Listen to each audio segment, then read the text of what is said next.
Good morning everyone. कैसे हो बच्चों? How are you? बाकी लोग कहाँ, आज आए नहीं सब लोग अभी तक। वॉइस आ रही है? हम लोगों को कंफर्म करो। वॉइस आ रही है? हम कह रहा हूँ बाकी लोग कहाँ रह गए आज? छुट्टी मना रहे हैं क्या?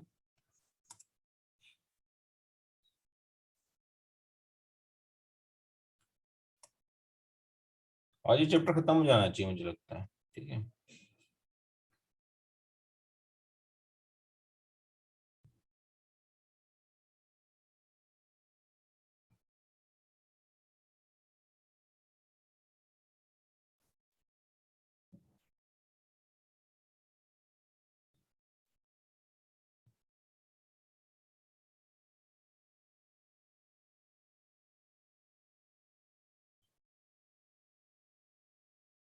अच्छा, कुछ लोग एटॉमिक पढ़ भी चुके हैं, ये भी बात है ना। कुछ लोग ऑलरेडी एटॉमिक पढ़ चुके हैं, तो वो लोग शायद नहीं आ रहे होंगे।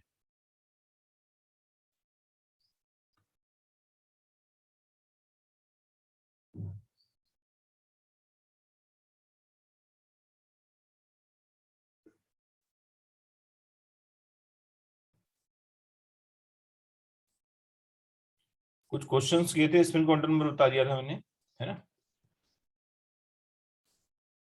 हाँ, कुछ कुछ सम्स कराऊंगा, कुछ कुछ वेव फंक्शंस बताने, वो भी करेंगे अपन। ठीक है। नोट समझ में आ गए थे सबको? रीडल नोट्स कितने थे? n-l-1। एंगुलर नोट्स कितने कितने थे? l थे। दोनों का सम किया, टोटल नोट्स आए थे n-1। ठीक है। एंगुलर नोट्स कभी कभी प्लेनर नोट्स भी होते हैं। ठीक है। Sometimes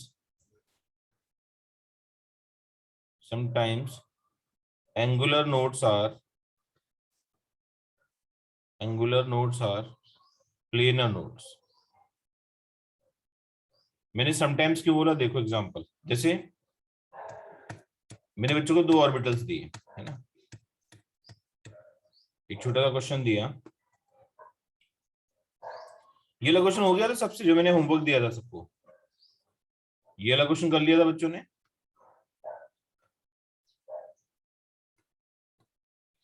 find all the quantum numbers for the 9th and 10th electron of 4d10 configuration. इसमें n की वैल्यू कितनी है? n की वैल्यू 4 है। ठीक है। n की वैल्यू 4 है। spd तो l कितना है? 2 है, 0 1 2। ठीक है। n4 आ गया, l2 आ गया। m की वैल्यू क्या होगी? m की वैल्यू -2 से लेके कहां तक होगी? +2 तक, 0 के साथ। तो 5 ऑर्बिटल बना दो, 1 2 3 4, -2 -1 0 +1 +2। इलेक्ट्रॉन भर दो, 1 2 3 4 5 6 7। जो 8th हो गया, 9th वाले को मैं डिफरेंट कलर से बना रहा हूँ, इसके लिए बताना है मुझे, है ना।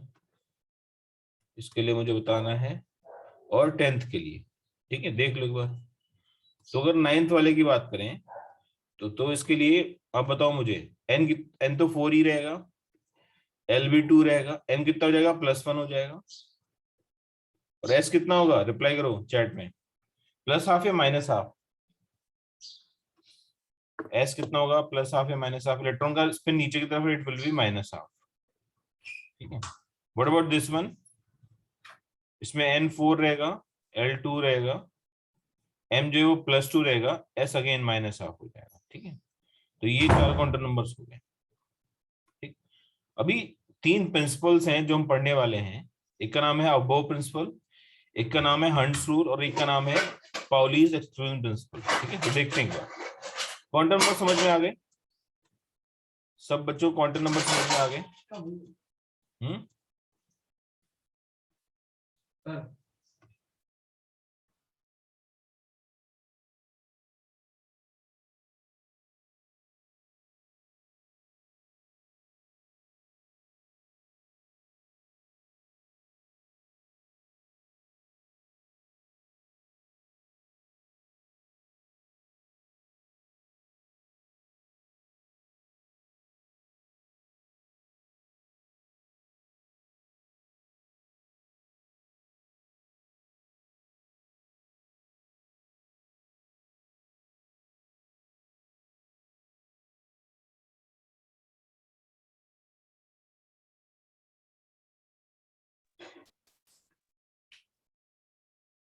सर प्रिंसिपल फिर से एक्सप्लेन करो एक बार।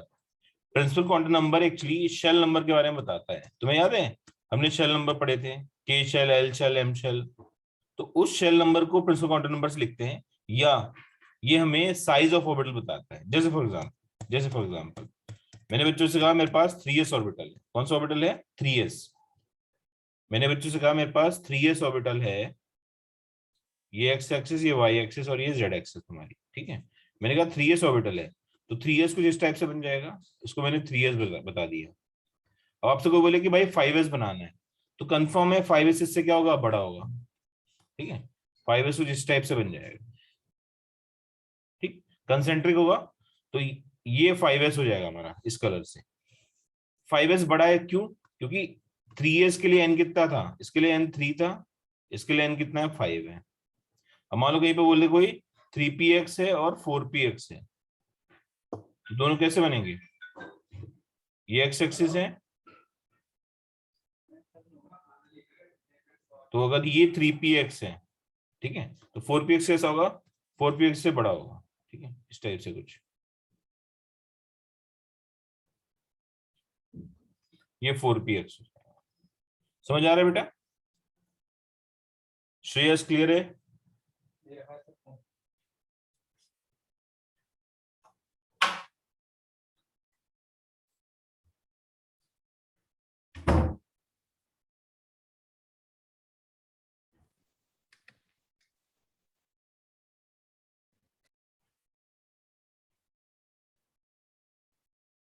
मैग्नेटिक क्वांटम नंबर देखो।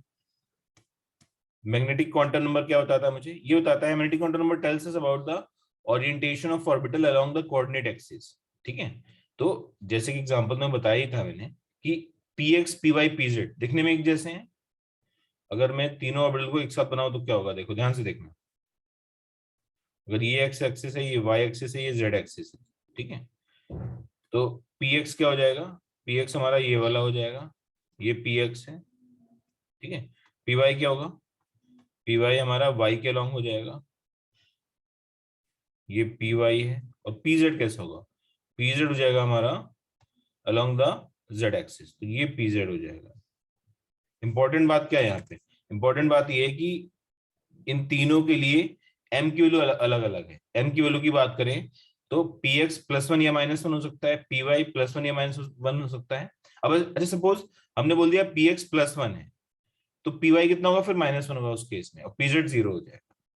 समझ आ रहा है? अगर मैंने px के लिए बोल दिया कि m की वैल्यू यहाँ मान ले +1 है, तो py के लिए m कितना हो जाएगा? यहाँ m -1 हो जाएगा, और इसके लिए m कितना हो जाएगा? 0 हो जाएगा। समझ आ रहा है? तो तीनों के लिए m की वैल्यू क्या आएगी? डिफरेंट आएगी। Is it clear? श्रेयस बता बेटा।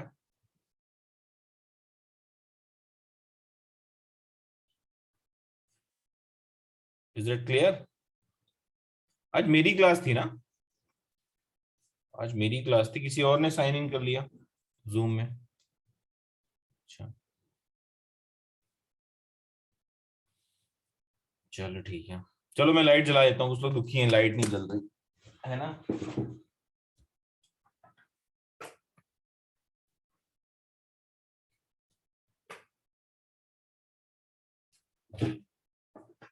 एक्चुअली मेरे घर ना समुद्र में एक टापू के ऊपर बना है, वहां लाइट आती नहीं है, तो हम ना सोलर पैनल से लाइट जलाते हैं।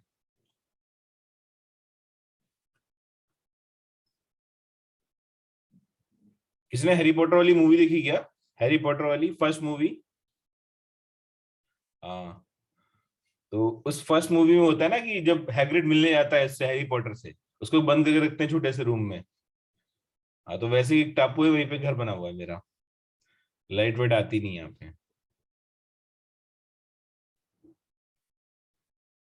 इंदिरा पॉइंट नहीं हुई मुंबई में, जो नरीमन पॉइंट है ना, उससे भी 5 किलोमीटर अंदर, समुद्र के अंदर, ठीक है।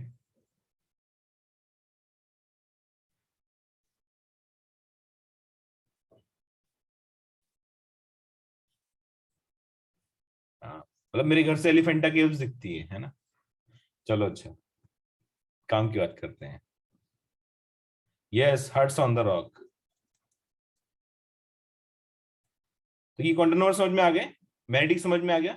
मैग्नेटिक बताता है ओरिएंटेशन एक्स के लॉन्ग है या वाई के लॉन्ग है या जेड के लॉन्ग है, ठीक है, ये ओरिएंटेशन बताता है। डी ऑर्बिटल्स की बात करें तो एक्स वाई के बीच में है, वाई जेड के बीच में है, एक्स जेड के बीच में है, ये along the X Y axis है, ये अलोंग द जेड एक्सिस है, ये बताता है। राइट,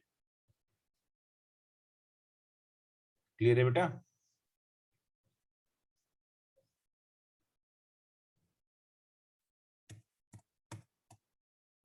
चलो, मैं नोट्स की बात कर रहा था। जैसे आपको क्वेश्चन दिया जाए, find all the notes in 4D Z square orbitals.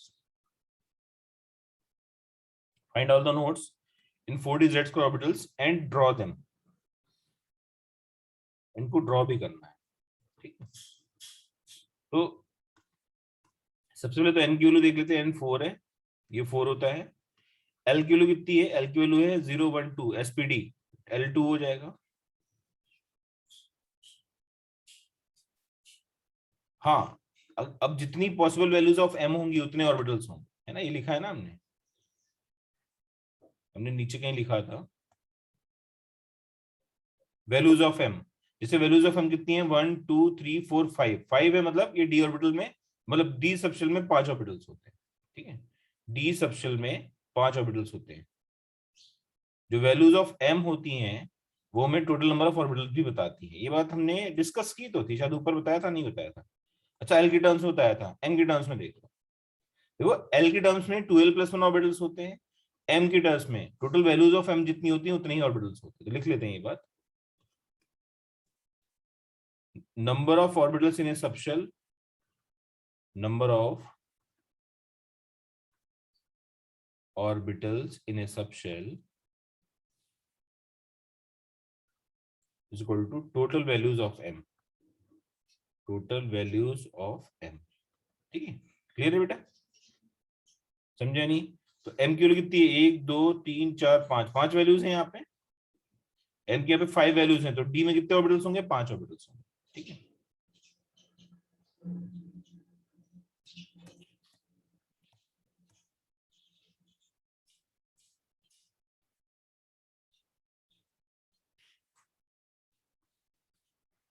चलो एक बार पूरी समरी बता देता हूं तुम्हें, है ना।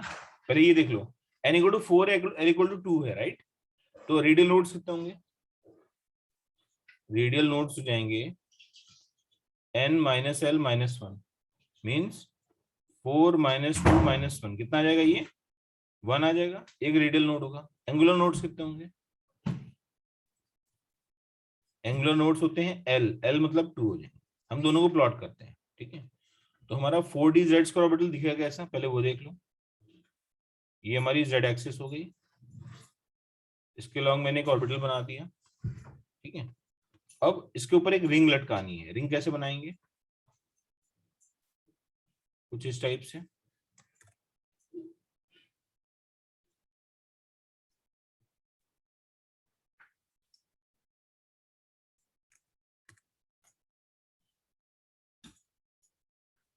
ठीक है, ये रिंग बन गई। अच्छा, अब नोड्स इसमें कितने? रेडियल नोड्स एक, कितना बोल रहा है रेडियल नोड्स? इसमें रेडियल नोड बोल रहा है एक, तो उस रेडियल नोड को मैं सर्कल के फॉर्म में बना रहा हूं, ध्यान से देखना।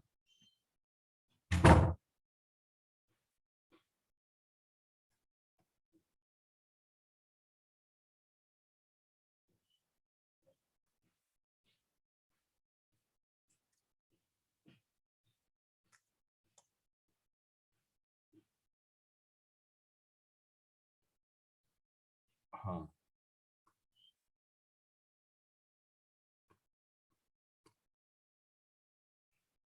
कुछ इस टाइप से हमारा रेडियल नोड हो जाएगा, हो जाएगा? बोलो, रिप्लाई करो बच्चों। ये उनका रेडियल नोड। एंगुलर नोड्स की बात करें तो कैसे बनेंगे? एंगुलर नोड्स कुछ कोन जैसे बनते हैं, है ना। देखना, मैं कोन बना रहा हूँ, ध्यान से देखना। कलर डिफरेंट ले लेता हूँ, थोड़ा सा हल्का कलर, ऑरेंज कलर ले लिया फॉर दैट मैटर। कुछ कोन जैसे बनेंगे, एक कोन यहाँ से ऐसे आएगा, ठीक है, एक कोन नीचे की तरफ होगा इस टाइप से कुछ, और ऊपर हो जाएगा यहाँ पे कुछ सर्कल जैसा। नहीं, मजा नहीं आ रहा, फ्री हैंड से बना देते हैं।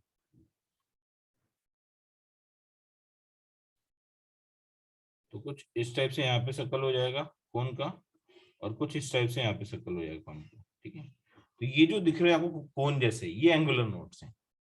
ये जो कोन जैसे दो दिख रहे हैं ये हमारे एंगुलर नोड्स हैं।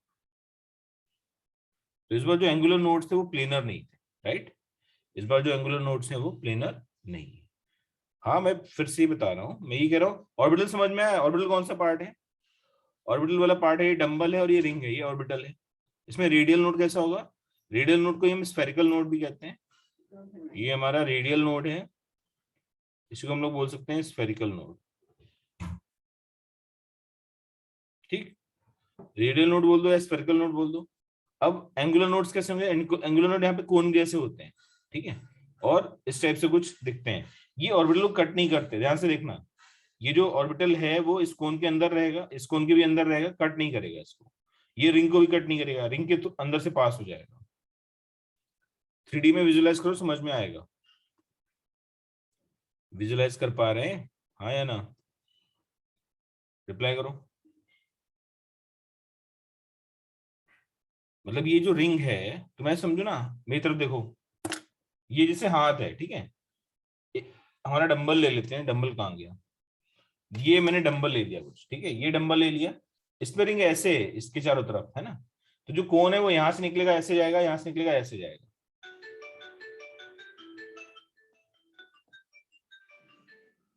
दिख रहा है बच्चों? यस और नो? रिप्लाई करो। चलो इसको ड्रॉ कर लो, पहले ड्रॉ कर लो, फिर डाउट डिस्कस करता हूँ मैं, ठीक है। इसको ड्रॉ कर लो जल्दी से सब लोग। नहीं दिखा कोई बात नहीं, इसको ड्रॉ करो पहले, फिर बताता हूँ।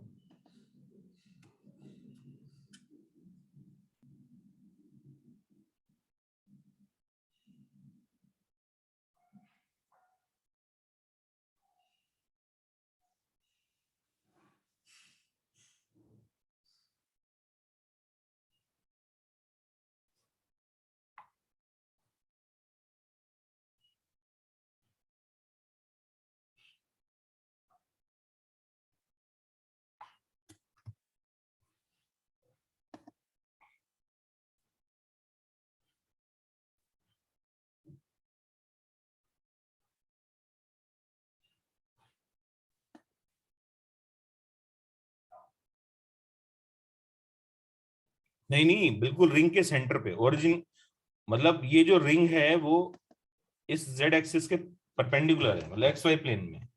ये जो रिंग है ना, ये जेड एक्सिस है, तो ये जो रिंग होती है वो एक्स वाई प्लेन में होती है ना। Ring is in X Y plane.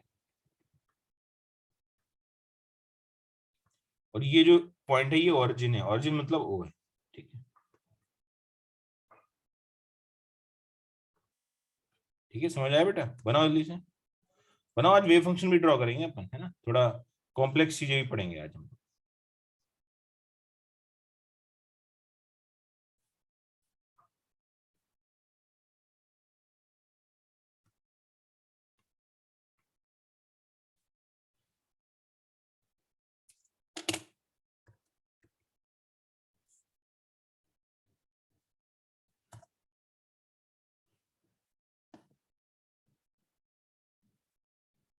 Angular nodes axis में नहीं, 3D में है, बिल्कुल, है ना। जो हमारे एंगुलर नोड्स हैं वो किसी एक्सिस में नहीं, वो 3D में है। समझ आ रहा है बेटा?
डन। चलो अगला क्वेश्चन करो। अगला क्वेश्चन तुम्हें करना है, इस बार मैंने 3D xy ले लिया। क्या ले लिया? इस बार मैंने 3D xy ले लिया। 3D xy में आपको बताना है रेडियल नोड्स कौन कौन से हैं, एंगुलर नोड्स कौन कौन से हैं।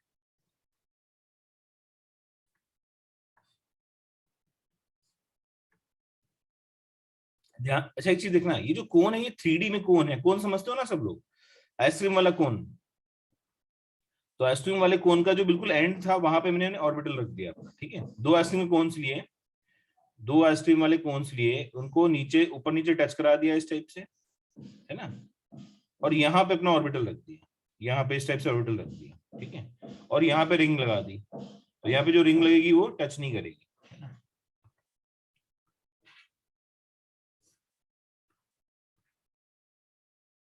चलो इसमें बताओ मुझे 3D xy में रेडियल नोड्स और एंगुलर नोड्स कौन कौन से होंगे।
तुम बताओ ना, एल की वैल्यू क्या होगी, डी है ना।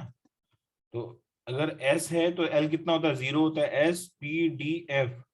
एल की वैल्यू क्या होती है, 0 1 2 3। डी है तो एल की वैल्यू कितनी हो जाएगी, 2 हो जाएगी। N3 हो गया और L2 हो गया, ठीक है, हो गया। बता दो जल्दी से।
सर आप म्यूट हो।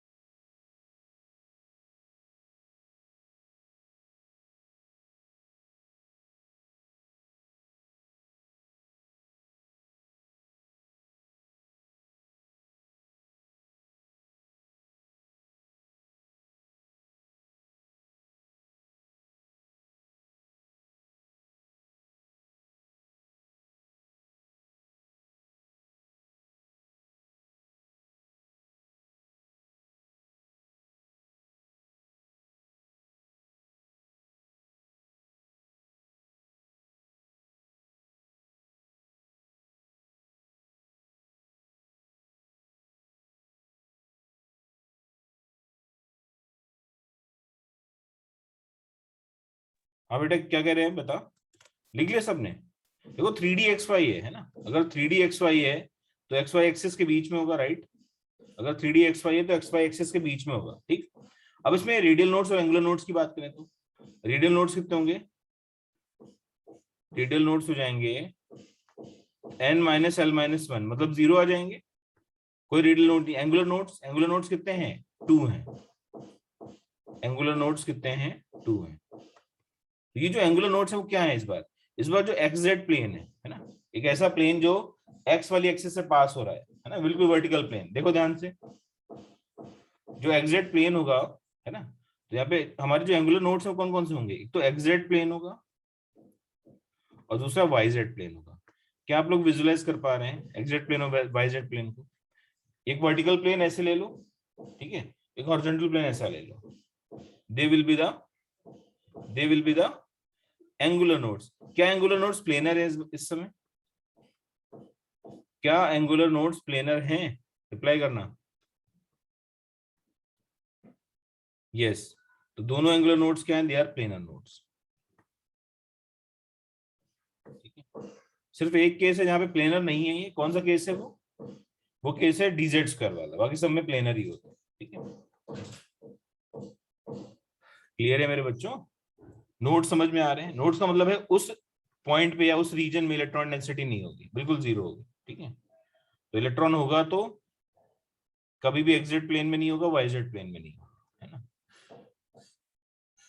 कैसे सर ये सारा कुछ ना प्लॉट से आता है। जैसे तो बताया था कि जो साई होता है उसमें 2 फंक्शन होते हैं, एक रेडियल फंक्शन होता है, एक थीटा फंक्शन होता है। ठीक है, तो रेडियल फंक्शन को प्लॉट करेगा तो सेंटर से कितनी दूर तक ऑर्बिटल है वो पता लगेगा, है ना, रेडियल डिस्टेंस पता लगेगी। अगर थीटा प्लॉट करेगा तो ये जो स्फेरिकल मतलब ये जो डंबल जैसा तुम्हें दिख रहा है ये चीज आती है। तो इनका जो प्लॉट है वही हमारा वेव फंक्शन है ना, इनका जो प्लॉट है वही हमारा वेव फंक्शन है। ऐसा नहीं मैं हवा में बोल रहा हूँ कि कहीं से आ गया ऐसे प्रकट हो गया, ऐसा नहीं है। हमने सारे वेव फंक्शन को प्लॉट किया है। तो आर को बोलते थे हम लोग radial part of wave function, R को बोलते थे हम लोग radial part of wave function, और थीटा जो इसको बोलते थे angular part of wave function. ठीक है, तो बच्चों का एक क्वेश्चन रहता है हमेशा कि सर क्या हम इन फंक्शंस को सॉल्व कर सकते हैं, क्या हम मैन्युअली ग्राफ बना सकते हैं? तो आंसर आता है नहीं, हम नहीं बना सकते, क्योंकि बहुत सारी मैथमेटिक्स लगानी पड़ेगी, बहुत सारे पॉइंट्स में हमें। अब तुम सोचो 3D में ग्राफ बनाना है, भाई 2D में तुम्हारी हालत खराब हो जाती है 5-6 पॉइंट निकालने में, इसमें मिलियंस ऑफ पॉइंट्स निकालने पड़ेंगे, फिर उन्हें प्लॉट करना पड़ेगा। ये सारा काम अपना कंप्यूटर भाई करता है। कौन करता है? ये सारा काम कंप्यूटर भाई करता है। ठीक है, अरे यार तू देखो आज हमने 3D ग्राफ पढ़े नहीं है, सुनो मेरी बात। थ्री अब मैं तुम्हें वही बता रहा था ना कि हमने पोलर कोऑर्डिनेट्स पढ़े थे। एक दिन तुम जल्दी भागने के चक्कर में थे तो मैंने पोलर कोऑर्डिनेट्स और कार्टेशियन कोऑर्डिनेट्स इसमें रिलेशन निकलवाया था, याद है? देखो ये देखो, तो मैंने बच्चों से क्या कहा था? मैंने कहा था कि ये जो फाई एंगल है ये क्या होता है? ये एक्स एक्सिस एंगल होता है, और जो थीटा होता है वो क्या होता है? थीटा क्या होता है? थीटा होता है जेड एक्सिस एंगल, यहाँ पे थीटा है। ठीक है, तो थीटा होता है जेड एक्सिस एंगल, फाई जो होता है वो एक्स एक्सिस एंगल होता है। ठीक है, तो फाई किसका एंगल होता है? जो जो हम परपेंडिकुलर डालते हैं किसमें? एक्स वाई प्लेन में, उसका एंगल होता है एक्स एक्सिस से, इसको फाई बोलते हैं। तो आप अगर फाइव वेरी करोगे तो ये पी पॉइंट जो है वो इधर मूव करेगा, अगर आप थीटा वेरी करोगे तो पी पॉइंट नीचे मूव करेगा। आप सोचो हम पी पॉइंट ग्राफ बना रहे हैं, है ना, या फिर पी पॉइंट जो है वो कुछ प्लॉटिंग कर रहा है, तो थीटा फाइव वेरी कर रहा है, आर भी वेरी कर रहा है, तो क्या ये 3D ऑब्जेक्ट देगा? एक बहुत सिंपल सा एग्जांपल देखो मेरी तरफ,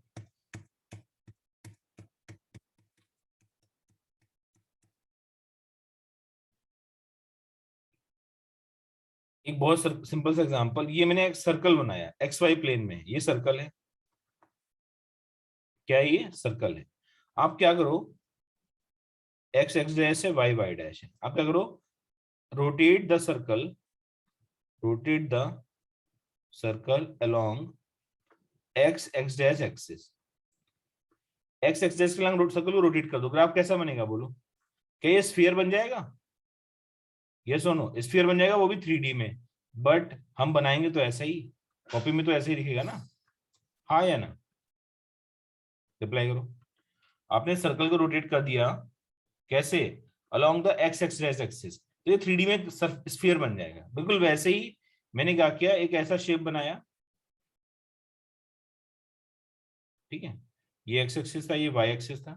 अब हमने क्या किया, इसको भी x axis x x dash के बाद रोटेट कर दिया, ठीक है, तो ये 2D में ग्राफ था, इसको रोटेट करो, rotate along x x dash axis, rotate कर दो, क्या मिलेगा? जब आप रोटेट करेंगे तो क्या हो जाएगा, ये भी 3D ग्राफ मिल जाएगा। इसको मैं फिल कर देता हूँ ग्रीन कलर से तो अच्छा लगेगा, इस टाइप से। तो ये जो बन गया, ये डबल डम्बल बन गया। क्या बन गया? ये डबल डम्ब बेल बन गया ये, ठीक है। तो जो भी ग्राफ है वो 3D में है, ठीक है।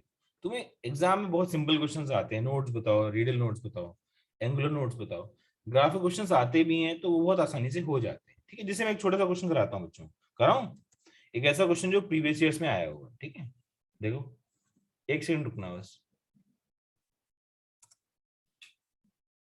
देखो यार, बीटेक फर्स्ट ईयर में जो हम जाते हैं, बीटेक फर्स्ट ईयर नहीं सेकेंड ईयर में पढ़ाते हैं हमें क्वांटम मैकेनिक्स, तो वहां पे particle in A one dimensional box, है ना, रिजिड रोटेटर और दुनिया भर की चीजें पढ़ाई जाती हैं, ठीक है।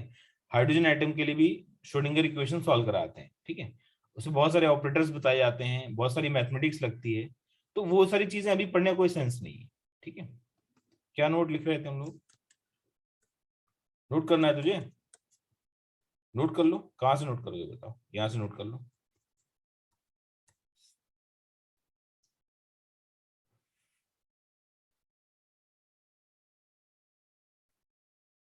जल्दी से नोट कर लो।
ऑर्बिटल्स की एनर्जी से नोड्स को कोई फर्क नहीं पड़ता ना? नहीं, नोड और ऑर्बिटल दोनों अलग अलग एंटाइटीज हैं, दोनों का मतलब ऑर्बिटल में कितने नोड्स होंगे वो एन और एल की वैल्यू पे डिपेंड करता है। बट नोड से एनर्जी पे कोई फर्क नहीं पड़ता, ठीक है।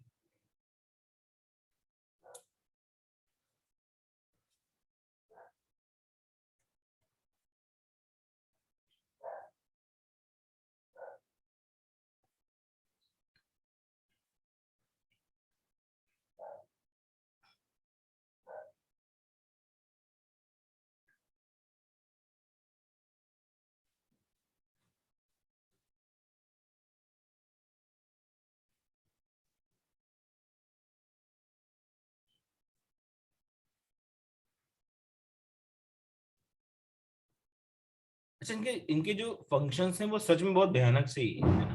क्यों भयानक से? क्योंकि उसमें कुछ ऐसे नए नए पॉलिनोमियल्स यूज होते हैं जो हमने अभी तक नहीं पढ़े होंगे। जैसे इसमें पॉलिनोमियल यूज करते हैं, इसका नाम होता है लेजेंडरी पॉलिनोमियल, ठीक है।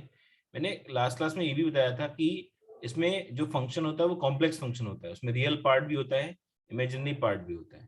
तो कई सारी चीजें ऐसी हैं जो हमारे स्टडी के स्कोप से बाहर की हैं, बट फिर भी मैं कोशिश करूंगा कि जितना मैक्सिमम बता सकूं उतना बता दूं, ठीक है।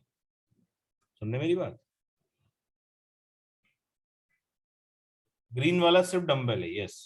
अच्छा डंबल है, यस यस, डबल डंबल नहीं है, ये डंबल है। मैं चेक करा तो तुम लोग सो तो नहीं रहे हो।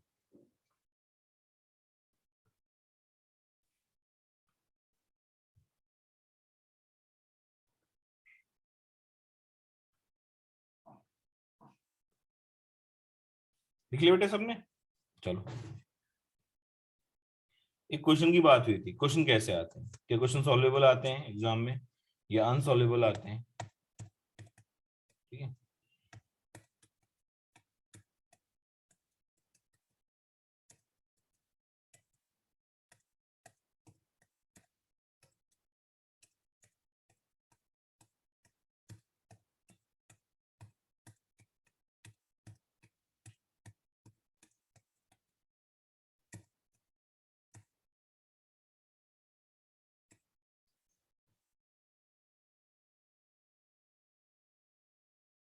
चलो क्वेश्चन नंबर 6 देखो एक बार, है ना। क्वेश्चन नंबर 6 में पूछा है, क्वेश्चन नंबर 6 अभी मत करो, अभी मैंने पढ़ाया नहीं, कुछ कुछ ये बतानी है।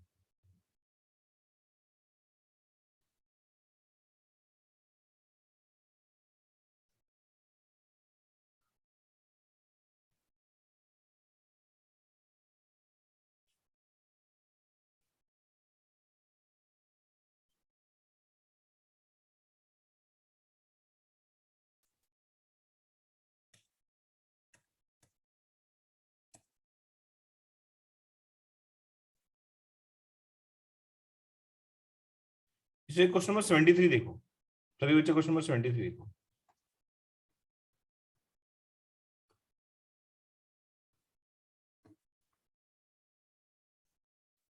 सभी को दिख रहा है? इसमें दिया है कि the Schrodinger wave equation for hydrogen atom is this much, ठीक है। Where a naught is Bohr's radius, let the radial node in 2s be at R naught, है ना।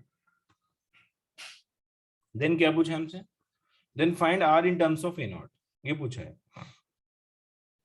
कैसे सॉल्व करें? हमें पता है कि 2s के लिए क्या है, रेडियल नोड। जब रेडियल नोड होगा, ठीक है, तो रेडियल नोड के लिए होता क्या है, जो वेव फंक्शन है वो जीरो हो जाता है, क्योंकि जहां पे नोड है वहां तो इलेक्ट्रॉन पाया नहीं जाएगा। वेव फंक्शन जीरो होता है, मॉडुलस ऑफ साई स्क्वायर भी जीरो होता है, ये बात ध्यान रखनी है, ठीक है। जब भी नोड आएगा, ये बात लिख लेते हैं हम लोग नोट के फॉर्म में। क्या लिखेंगे देखो,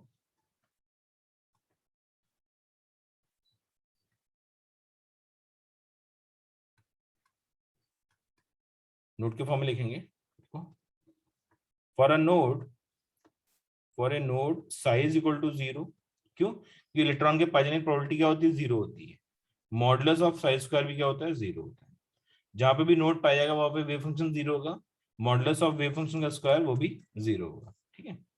तो साई को जीरो रख दो। अगर आप जीरो रखोगे इसको तो क्या हो जाएगा, सारे टर्म जीरो इक्वल आ जाएंगे, आ जाएंगे। तो यहाँ से ये वाला जो टर्म है 2 minus R upon a naught, ये भी जीरो आ जाएगा।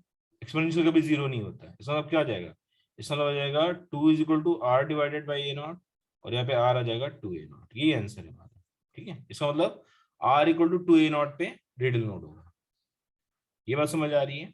इसको मैं वहीं कॉपी पेस्ट कर देता हूँ उसी पेज पे, फिर मैं वहीं सॉल्व कर देता हूँ, ठीक है। देखो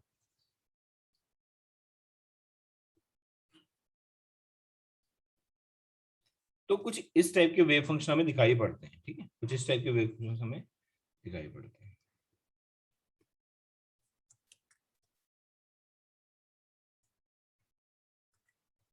ये क्वेश्चन था, ठीक है, क्या कर रहा था कि अगर ऐसा कुछ वेव फंक्शन है तो आपको बताना है किस वैल्यू के लिए नोड होगा, है ना। तो हम लिखेंगे फॉर ए नोड साइज 0 होता है, साई की वैल्यू 0 कर दो, तो 1/4 इंटू 2 पाई की पावर 1/2, 4 इंटू 2 पाई की पावर 1/2 इंटू 1/a0 की power 3/2 into 2 - r/a0 e to power minus का r/2a0। ये वेव फंक्शन है, इसकी वैल्यू 0 हो जाएगी। अगर ये वैल्यू 0 है तो ये सब कांस्टेंट है, ये भी कांस्टेंट है। a0 क्या है यहाँ पे, a0 जो है वो फर्स्ट बोर ऑर्बिट है, या a0 जो है वो radius of first Bohr orbit है, radius of first Bohr orbit, ठीक है। दिया जाएगा, ये भी 0 नहीं होगा, ये भी 0 नहीं होगा, क्या 0 हो जाएगा, 2 - r/a0 0 हो जाएगा। यहाँ से आएगा 2 2 = r/a0, a0 कितना आ जाएगा, सॉरी r = 2a0 है, ये हमारा आंसर है। यही आर की वैल्यू बता दी थी। क्लियर है बच्चों। जो भी क्वेश्चंस आएंगे कुछ ऐसे क्वेश्चंस होंगे जो हम आराम से सॉल्व कर सके। 2m मतलब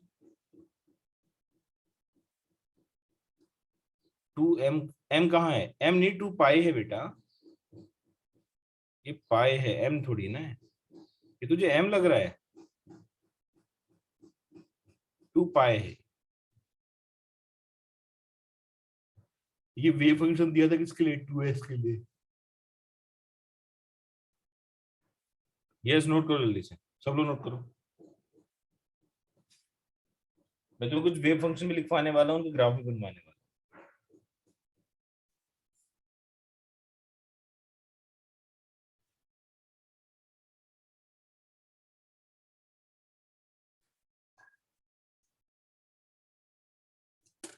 जल्दी से नोट करो सब लोग।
हमने बाकी किसी टर्म को जीरो से इक्वेट क्यों नहीं किया, वो नहीं समझा। अरे कांस्टेंट है ना, कांस्टेंट जीरो थोड़ा ना होते हैं। 4 जीरो नहीं है, 2 पाई भी जीरो नहीं हो सकता, ए नॉट रेडियस ए भी जीरो नहीं होती, ठीक है। एक्सपोनेंशियल टर्म कभी जीरो नहीं होता। ई का मतलब पता तुम लोगों को? नहीं पता? ई का मतलब पता है मेरे बच्चों को? ई जो एक्सपोनेंशियल होता है, ई की वैल्यू होती है 2.7182 के आसपास, ठीक है। तो ई की वैल्यू कुछ भी रख दो जीरो नहीं होगी। ई की पावर -10 रखोगे तब भी जीरो नहीं होगा, है ना। ई की पावर +20 रखोगे तब भी जीरो नहीं होगा। तो एक्सपोनेंशियल टर्म तो कभी जीरो नहीं होता ना। तो ये भी जीरो नहीं है, ये भी जीरो नहीं है, ये भी जीरो नहीं है, क्या बचा? यही बचा, ये जीरो हो जाएगा, है ना। हमने बचपन से पढ़ा है ना, कहीं पे लिखा हो अगर P into Q is equal to zero, तो इसका मतलब क्या होगा? इसका मतलब या तो P इक्वल टू जीरो है और Q इक्वल टू जीरो, यही तो होगा।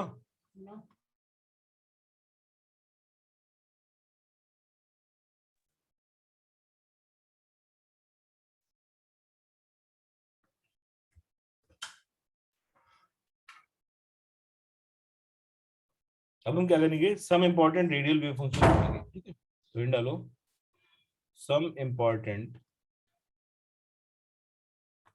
Radial wave functions. Radial wave function को कैपिटल आर से लिखते हैं as a function of small R. Small R क्या है? डिस्टेंस फ्रॉम द ओरिजिन या डिस्टेंस फ्रॉम द न्यूक्लियस, ठीक है। तो सीधे मैं फॉर्मूले लिख रहा हूँ, सीधे जो वैल्यूज आई वो लिख रहा हूँ। इस पर रिसर्च नहीं करनी है हमें, कैसे आया, कब आया, क्यों आया, ऐसा कुछ नहीं करना, ठीक है। तो आर जो होगा, आर फॉर 1s, इसकी जो वैल्यू है बेटा हो जाएगी 2 ब्रैकेट में z अपॉन ए नॉट की power 3/2, z upon a nought की power 3/2, E to power minus का Z R upon a nought, E to power minus का Z R upon a nought, ठीक है। z क्या है बोलो बच्चा, what is z?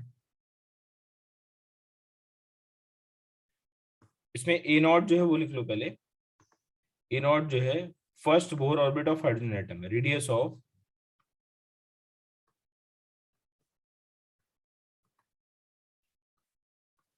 A not क्या है? Radius of first Bohr orbit of hydrogen atom, ठीक है। आर जो है वो रेडियल डिस्टेंस है, रेडियल डिस्टेंस फ्रॉम ऑरिजिन, ठीक है। जेड क्या है? जेड एटॉमिक नंबर है, बोलो बच्चों।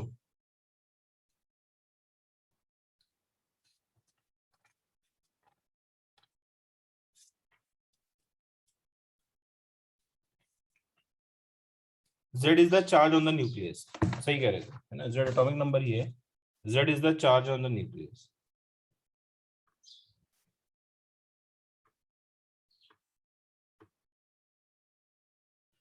ठीक है। जेड क्या है यहाँ पे? चार्ज ऑन द न्यूक्लियस है।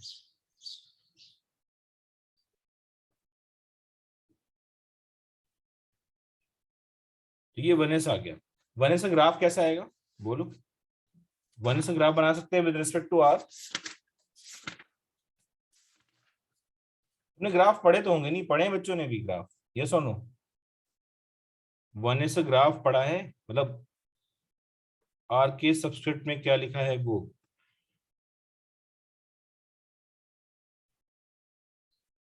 R1s लिखा है ना यहाँ पे, ये जो लिखा है ना 1s लिखा हुआ है, और 1, S लिखा हुआ है, ठीक है। R1s, 1s के लिए रेडियल वेव फंक्शन है। ये देखो, ये तो कांस्टेंट है, ये चीज कांस्टेंट है। हम हमें अगर ग्राफ याद हो किसका, e⁻⁻x का, ये ग्राफ में प्लॉट करना हो, ध्यान से देखना। इधर मैंने प्लॉट किया है नीचे r अपॉन ए नॉट, क्या प्लॉट किया है? r upon a naught. और इधर मैंने प्लॉट किया है कैपिटल R, क्या प्लॉट किया है?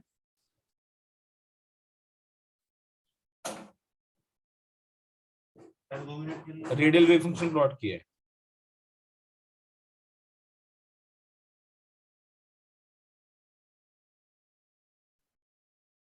ठीक है। तो ग्राफ कैसा? एक्सपोनेंशियल डिक्रीज कर, देखो एक्सपोनेंशियल इंक्रीज कर कैसा आता है, कुछ इस टाइप से आता है, अगर आपको याद हो तो। एक्सपोनेंशियल डिक्रीज करके साथ है, नीचे की तरफ डिक्रीजिंग फंक्शन आता है ना, इस टाइप से आएगा e to power minus X, है ना, यस और नो। और ये e to power plus X होता है, अगर आपको याद हो तो आता है। कहाँ काटते हैं ये दोनों ग्राफ 1 पे काटते हैं, ठीक है।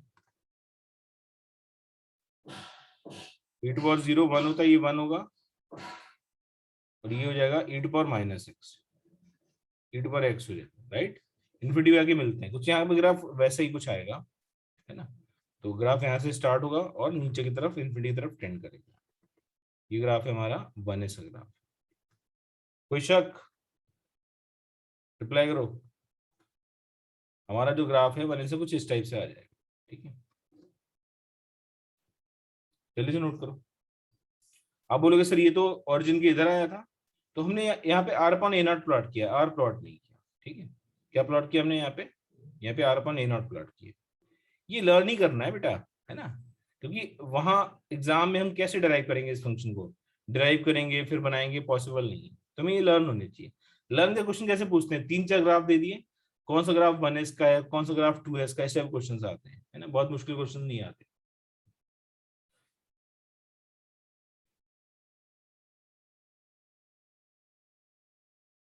पार्ट कुछ भी नहीं समझे। चलो अच्छा पहले ड्रॉ कर लो, फिर मैं बताता हूँ, है ना, ड्रॉ करो फिर बताता हूँ।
अच्छा कितने लोगों को ये पार्ट समझ में आ गया, वेव फंक्शन वाला, ये बताओ पहले, कितने लोगों को ये पार्ट समझ में आ गया?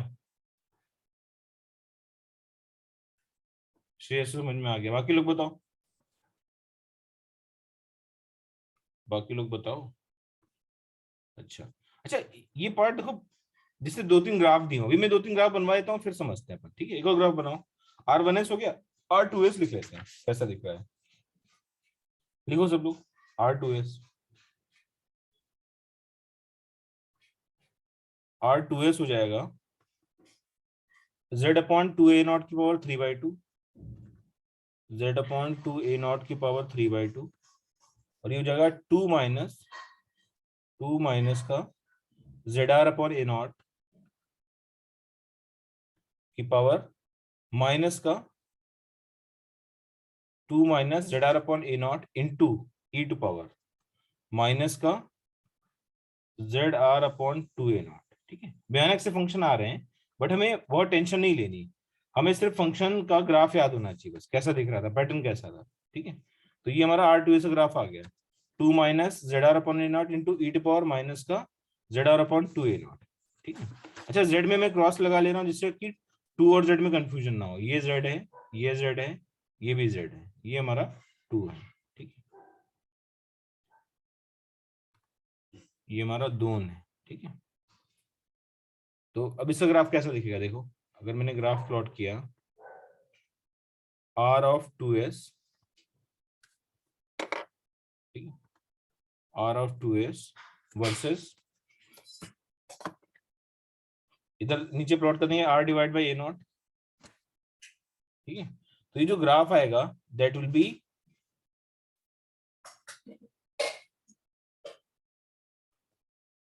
लाइक दिस, मतलब ग्राफ आएगा थोड़ा सा इस एक्सिस के नीचे जाएगा, ठीक है, नहीं एक्सिस के नीचे नहीं आएगा, एक्सिस के ऊपर ही रहेगा। अच्छा, नहीं जा रहा है ओरिजिन के नीचे, तो ये इस टाइप से कुछ जाएगा, फिर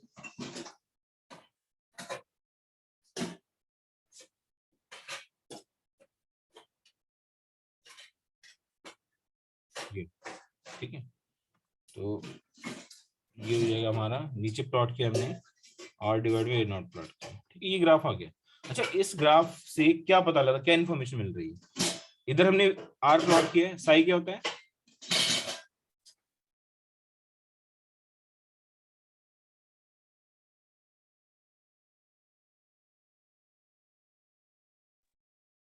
ये जो ग्राफ है साई हो जाएगा कैपिटल R इंटू थीटा हो जाएगा, ठीक है। तो अगर इस पॉइंट की बात करें, इस पॉइंट में R0 है, ये सुनो, इस पॉइंट में R0, तो क्या मैं बोल सकता हूँ ये नोड है, आंसर इज यस, ये नोड है, ठीक है, ये नोड के लिए है। क्यों? क्योंकि यहाँ पे R0 है, जब R0 होगा तो साई भी 0 होगा, है ना, जब R0 होगा तो साई भी 0 होगा, इसको नोड बोल सकते हैं, ठीक। तो किसी भी ग्राफ को देख के आप बता सकते हो कितने नोड्स हैं। अच्छा, ये रेडियल फंक्शन है, तो कौन सा नोड है, इट्स अ रेडियल नोड। और यहाँ पे एन की वैल्यू कितनी है, एन की वैल्यू 2 है, एल की वैल्यू कितनी है, 0 है, तो रेडियल नोड कितने होंगे, रेडियल नोड होगा n माइनस एल माइनस 1, मतलब 2 माइनस 0 माइनस 1, कितना आ जाएगा, ये 1 आ जाएगा। एक रेडियल नोड दिख रहा है मुझे, क्लियर है बच्चों, हाँ या ना, रिप्लाई करो।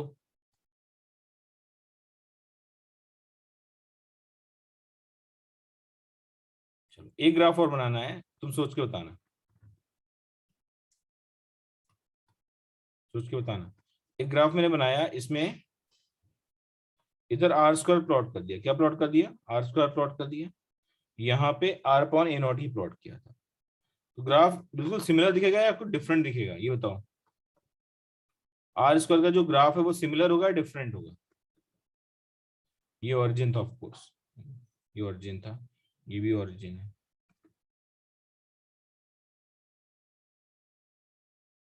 अरे यार, क्या नहीं समझ रहा है, ऐसा क्या बता रहा हूँ मैं, नहीं समझ रहा, मैंने बोला ही ना मुश्किल है वो, थोड़ा दिमाग लाने की कोशिश करना उसको, नहीं समझ रहा, पढ़ के आया लास्ट क्लास में, ये बता। अब यही नहीं पता होगा नोट्स क्या होते तो कहाँ से समझेगा।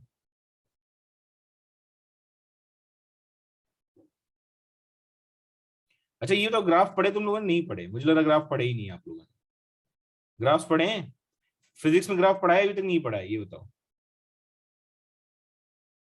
पढ़े हैं, अच्छा। फिजिक्स में सब सब सबने वेक्टर्स पढ़ाए होंगे, तो साथ में ग्राफ भी पढ़ाए होंगे ना, नहीं, देखो तो बोर्ड पे, खाली टेंशन ले रहे हैं। जैसे मैं बच्चों से बोल दूं अपने एक ग्राफ है सपोज, है ना, एक ग्राफ है, मान लेते हैं कांस्टेंट ग्राफ था, x = 2 का ग्राफ है, सॉरी y = 2 का ग्राफ है। तो अगर y = 2 का ग्राफ है तो क्या होगा, ये y एक्सिस है, ये x एक्सिस है, y = 2 पे एक लाइन बन जाएगी जो पैरेलल टू x एक्सिस होगी। ठीक है, अब मैं बोलूं कि y = 2 स्क्वायर ग्राफ बनाना है, 2 स्क्वायर मतलब 4 होता है, तो क्या होगा, व्हाट विल हैपन, आप क्या करोगे, y = 4 जहां पे होगा वहां पे एक स्ट्रेट लाइन खींच दोगे। ठीक, कोई ग्राफ ऐसा बना है, ये sin x का ग्राफ बना है। ठीक है, ये ग्राफ है y = sin x, सबने पढ़ा हुआ है, ये सुनो, ये y एक्सिस है, ये x एक्सिस है। अब मैं अपने बच्चों से कहूँ कि भाई मुझे y = sin x का होल स्क्वायर ग्राफ बनाना है, क्या करेंगे बताओ। ये जो स्क्वायर वाली चीज है कभी नेगेटिव नहीं होगी, तो ग्राफ कभी भी ओरिजिन से नीचे वाले उसमें नहीं आएगा। क्या होगा, जो हमारा ग्राफ बनेगा वो बिल्कुल ऊपर चला जाएगा, इस टाइप से कुछ, यहाँ से यहाँ बन गया, यहाँ से यहाँ बन गया, यहाँ से यहाँ बन गया। ठीक है, समझ आ रहा है, यहाँ से यहाँ बन गया। अच्छा, ये जो वैल्यू थी मैक्सिमम वैल्यू 1 थी, यहाँ पे मैक्सिमम वैल्यू 1 ही रहेगी, वैल्यू चेंज नहीं होगी। ये क्लियर है। तो जब भी हम किसी ग्राफ का स्क्वायर करते हैं तो निगेटिव वाली चीजें ऊपर पहुंच जाती है, कैसा हम बोल सकते हैं क्या, यस। मिरर इमेज तो नहीं बोलेंगे क्योंकि ग्राफ में स्क्वायर भी हो रहा है ना, ग्राफ में स्क्वायर भी हो रहा है, इसका मतलब क्या हुआ, इसका मतलब जो नीचे ग्राफ है वो गायब हो जाएगा, नीचे ग्राफ ऊपर पहुंच जाएगा। ठीक है, तो यहाँ पे यार मैं ऐसा कुछ बहुत हाई फाई चीज तो नहीं बता रहा हूँ कि तुम एकदम टेंशन में आ रहे हो, कुछ नहीं समझ रहा है। क्या बोला मैंने, आर क्या है ये बताओ पहले, क्रिस तू बता, what is R, capital R क्या है, व्हाट इज कैपिटल आर, तुम्हें से कोई भी रिप्लाई करो, कैपिटल आर क्या है, कैपिटल आर इज, सिद्धि तू बता, capital R is radial wave function, exactly radial wave function है ना। कैपिटल आर जो हमारा वो रेडियल वेव फंक्शन है, उसी को हमने प्लॉट किया। ठीक, किसके रिस्पेक्ट में, स्मॉल आर के रिस्पेक्ट में। स्मॉल आर क्या है, स्मॉल आर है ओरिजिन से डिस्टेंस, किसकी डिस्टेंस, इलेक्ट्रॉन वेव की डिस्टेंस, या उस पॉइंट की डिस्टेंस जो हम इलेक्ट्रॉन वेव के ऊपर ले रहे हैं।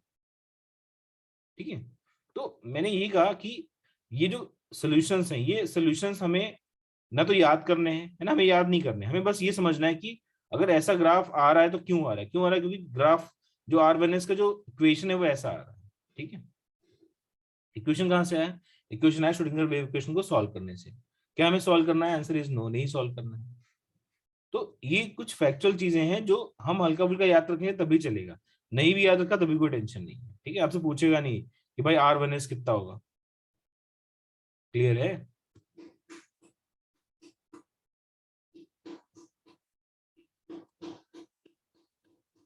चलो फिर मैं ज्यादा ज्यादा फंक्शन नहीं लिख पा रहा, है ना, ज्यादा कुछ हाई फाई हो रहा है। ठीक है, तो एक बार और ग्राफ पढ़ लोगे अच्छे से मैथ्स में फंक्शंस वगैरह तो बताऊंगा फिर नई ग्राफ्स। ठीक है, अभी के लिए इतना ही रखते हैं।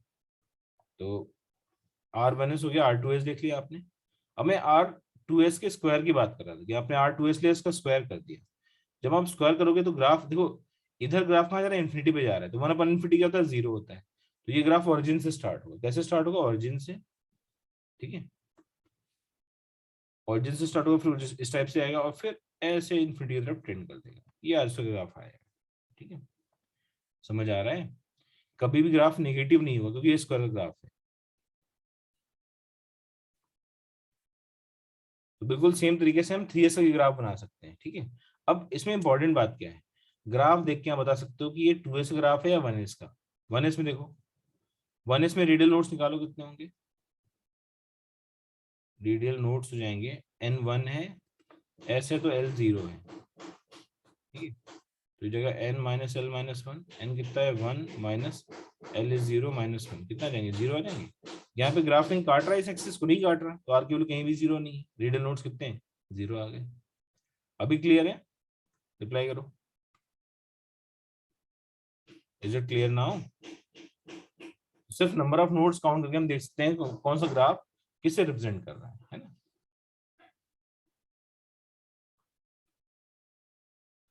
बस तुम्हें ये याद रखना पड़ेगा इसमें कि जो 1s ग्राफ है वो ऊपर से स्टार्ट होता है ना, और 2s ग्राफ भी ऊपर से स्टार्ट होता है। ठीक है, 3s ग्राफ भी ऊपर से स्टार्ट होगा, बट 3p का और 3d ग्राफ वो ओरिजिन से स्टार्ट होगा। ठीक है, 3s, सॉरी 3s नहीं, 3p और 3d ग्राफ जो है वो ओरिजिन से स्टार्ट होंगे। हाँ, ग्राफ वो याद ही रखने हैं भाई, वरना नहीं कर सकते। ठीक है, कोई नहीं पढ़ा था, मतलब कोई फंक्शन डिराइव नहीं करा था। डिराइव करा दिया तो तुम और परेशान हो जाओगे, सर क्या चल रहा है समझ नहीं आ रहा, पता नहीं क्या पढ़ा रहे।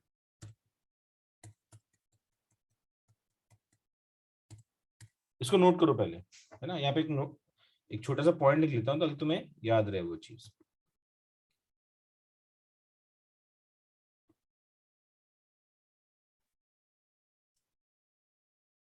तो graph of 1s 2s and 3s,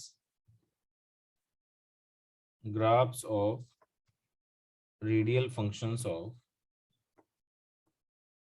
1s 2s and 3s start from minus infinity on y-axis, but graphs of 3p and 3d start from origin। ठीक है, बाकी हम रेडियल नोट्स काउंट करके ग्राफ अपने आप बना ही सकते हैं, कोई प्रॉब्लम नहीं। ठीक है, हाँ मैंने अभी ग्राफ कितने बनाए, 1s 2s बना दिया है ना, 1s बना दिया, 2s बना दिया, 3s 3p और 3d भी बनाने वाला। ठीक है, टेंशन मत लो, ये इतना लिख लो पहले, इतना लिख लो, फिर मैं आगे बताता हूँ।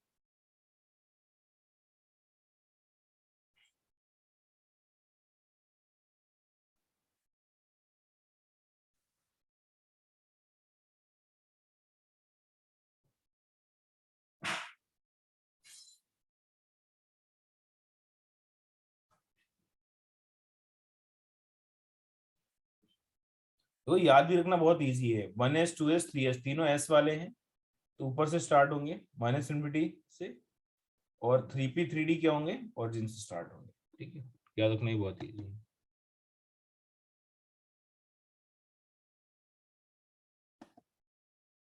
माइनस इन्फिनिटी है ना, माइनस इन्फिनिटी ये होता है ना, ओरिजिन होता है, ये ग्राफ कहाँ जा रहा है, सॉरी माइनस नहीं, प्लस इन्फिनिटी होना चाहिए।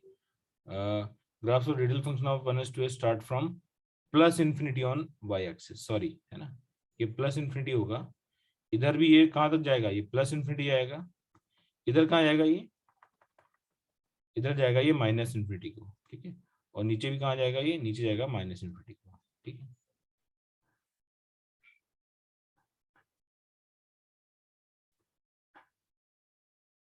ठीक है, अभी सही है, अभी क्लियर है बेटा। हाँ प्लस इन्फिनिटी होगा, सही कह रहे हो।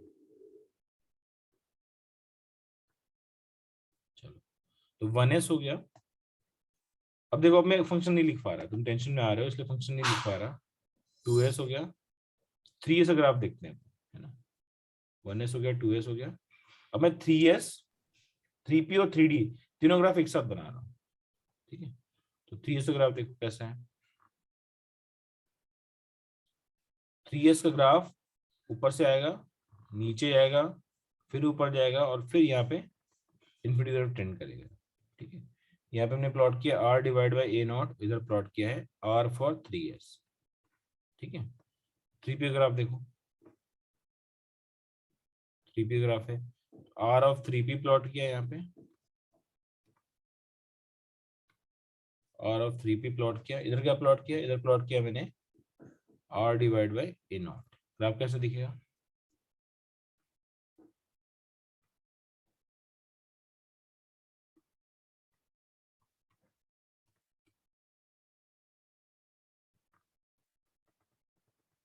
कुछ इस टाइप से। ठीक है, देखो जो भी ग्राफ बना रहा हूँ उसमें कोई ना कोई लॉजिक है, तभी हम ऐसा ग्राफ बनाएंगे। देखो इसमें कितने नोड्स दिख रहे हैं बताओ, रेडियल नोड्स, देखो ये इन्फिनिटी मिल रहा है, ये नोड्स नहीं शो करेगा, ऑरिजिन भी नोड नहीं होता, ये ऑरिजिन है, ऑरिजिन पे न्यूक्लियस है, कितने नोड्स हैं बोलो बेटा, रेडियल नोड्स आ रहे हैं कितने, 2, क्योंकि इन दोनों पॉइंट्स पे r0 है। रेडियल नोड्स कितने आ रहे हैं, 2 आ रहे हैं। अब आप रेडियल नोड निकाल के देखो इसमें, तो n कितना 3 है, l कितना 0 है, तो रेडियल नोड्स कितने हो जाएंगे,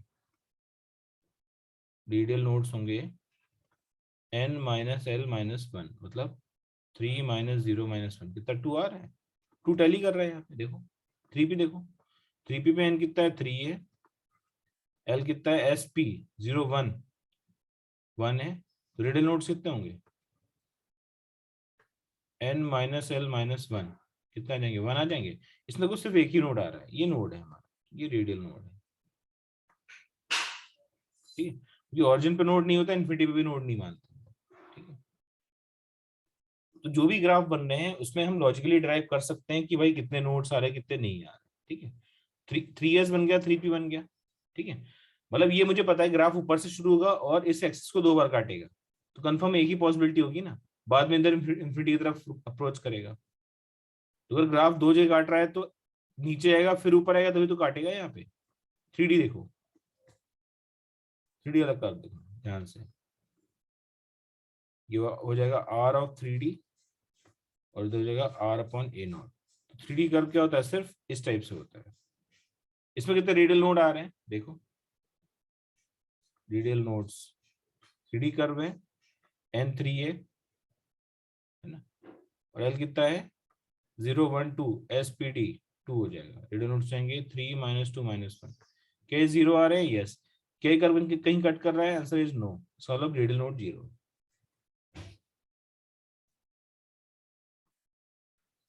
ठीक है बेटा, ड्रॉ करो भी। अभी समझ आया ना ग्राफ्स कैसे समझने हैं मुझे, क्लियर ना हो?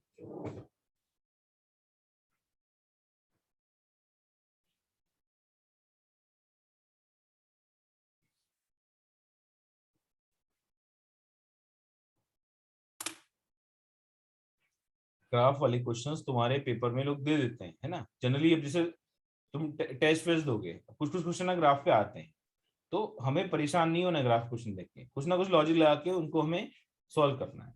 क्या लॉजिक है, हमें रेडियल नोड्स मिल सकते हैं, हमें ये दिख सकता है कि साई कहाँ 0 हो रहा है, हमें ये दिख सकता है कि वेव फंक्शन शुरू कहाँ से हो रहा है ना। अगर ऊपर से शुरू हो रहा है तो 1s 2s होगा, है ना, 1s 2s 3s हो सकता है। अगर ऑरिजिन से शुरू हो रहा है तो 3p 3d हो सकता है, ठीक है। इससे आगे जाते नहीं लोग।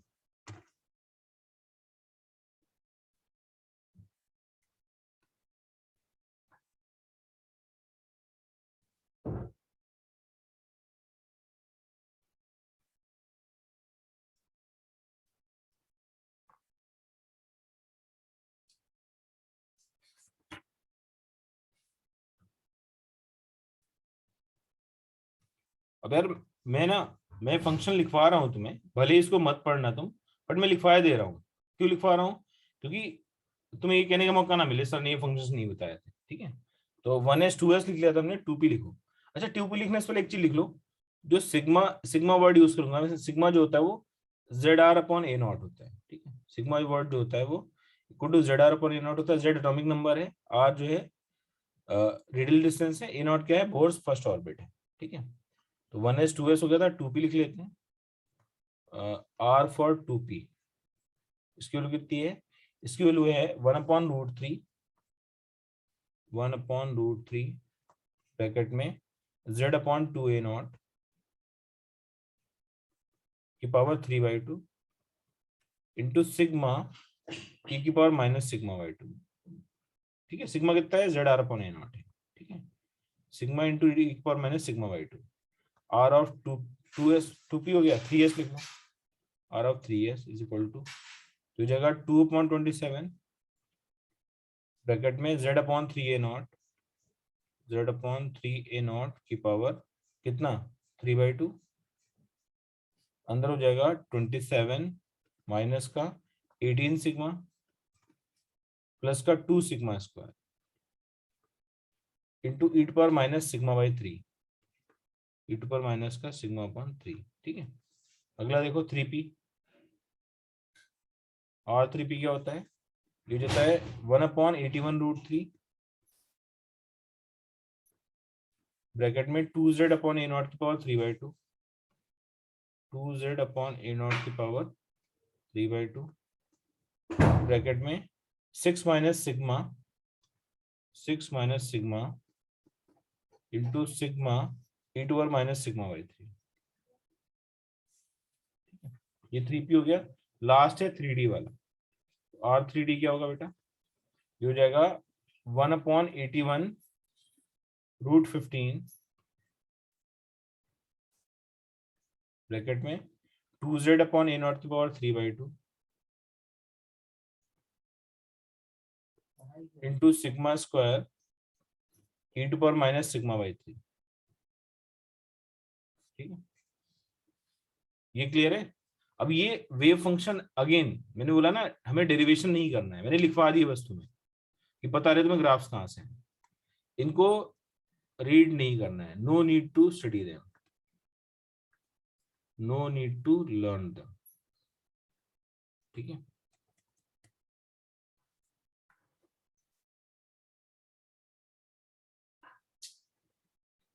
लिख लो, लिखना है तो लिखेंगे, सभी लोग लिख डालो।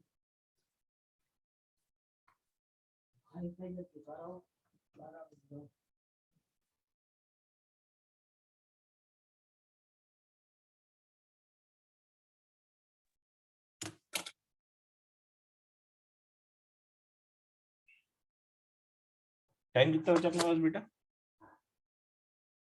चलो डाउट्स देख लेते तुम्हारे, निकालो कौन सी एक्सरसाइज है। इन टेक्स्ट एक मिनट में मॉड्यूल लेके आता हूँ फिर, है ना, फिर डाउट्स करते हैं तुम्हारे। मुझे कुछ नंबर लिख के भेजो इन टेक्स्ट के जो भी।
डन। चलो यार मुझे फोटो भेज दो यार, क्वेश्चन जो भी डाउट है तुम्हारे, मॉडल नहीं मिल रहा मुझे, फोटो भेज दो, मैं डाउट बता देता हूँ।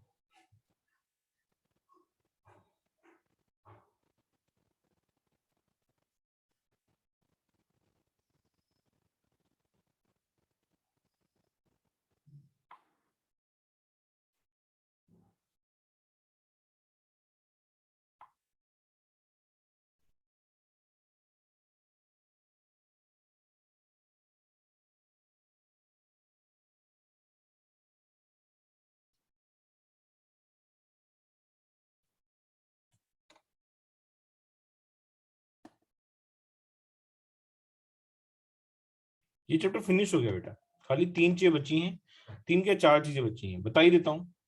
फिनिश कर दूंगा चैप्टर, डाउट अगली क्लास में कर लेंगे, बोलो क्या कहते हो, फिनिश कर दें? बहुत छोटी सी चीजें बची हैं, हाँ फिनिश ही कर देते हैं चैप्टर को, खाली में ड्रैग हो रहा है बहुत। अगला चैप्टर में सोच रहा हूँ क्या स्टार्ट करूँ, केमिकल इक्विलिब्रियम स्टार्ट करूँ या फिर गैसियस स्टेट? गैसियस स्टेट भी कर सकते हैं, स्टेट्स ऑफ मैटर मतलब बॉन्डिंग, हाँ केमिकल बॉन्डिंग कर सकते हैं अगले चैप्टर, ठीक है चलेगा।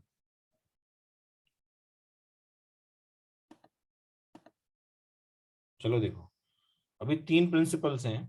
अच्छा, जो आगे का पार्ट है वो ऑलरेडी पढ़ा चुका हूँ पीरियोडिक में, ठीक है। तो एक तो अबव प्रिंसिपल है, क्या कहते हैं Aufbau principle? This principle says that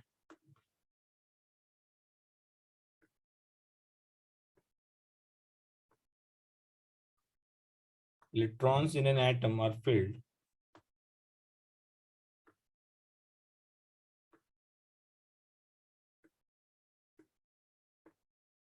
in the increasing order of energy of orbitals, ठीक है। हाँ तो भेजो ना मुझे, डाउट भेजो, मैं डाउट से करा देता हूँ, भेजो जल्दी से, फोटो भेजो मुझे, मॉडल नहीं मिल रहा मुझे, फोटो खींच के भेज दो बेटा। अच्छा भेज दिया तुमने। इन टेक्स्ट 3 का कौन सा क्वेश्चन नहीं हुआ, डाउट बताओ, वही सॉल्व करा देता हूँ।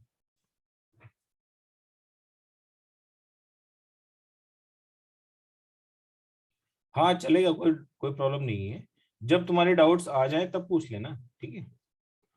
कभी भी पूछ सकते हैं डाउट्स, ऐसा कोई कंपल्सन नहीं कि आज ही पूछने हैं, वरना नहीं बताए जाएंगे, ठीक है। बट ये कि चैप्टर कंप्लीट कर लो, है ना, ऐसा नहीं हो कि 358। अबे इंटेक्स का नंबर तो बता ही देता, कौन है ये? आयुष पवार। फोटो ढंग से नहीं भेज सकते ना, आधे आधे फोटो भेजे, कौन से इंटेक्स का वो तो बताइए दे, ताकि बच्चों को भी बता दूं मैंने। कृष्ण ने भेजा मुझे, इंटेक्स 3 का क्वेश्चन नंबर 3 देखो। चलो इसको इसको यहीं रोकते हैं, इसको मैं अगली क्लास में डिस्कस करूंगा, है ना, नेक्स्ट क्लास में डिस्कस करेंगे। डाउट्स देखो,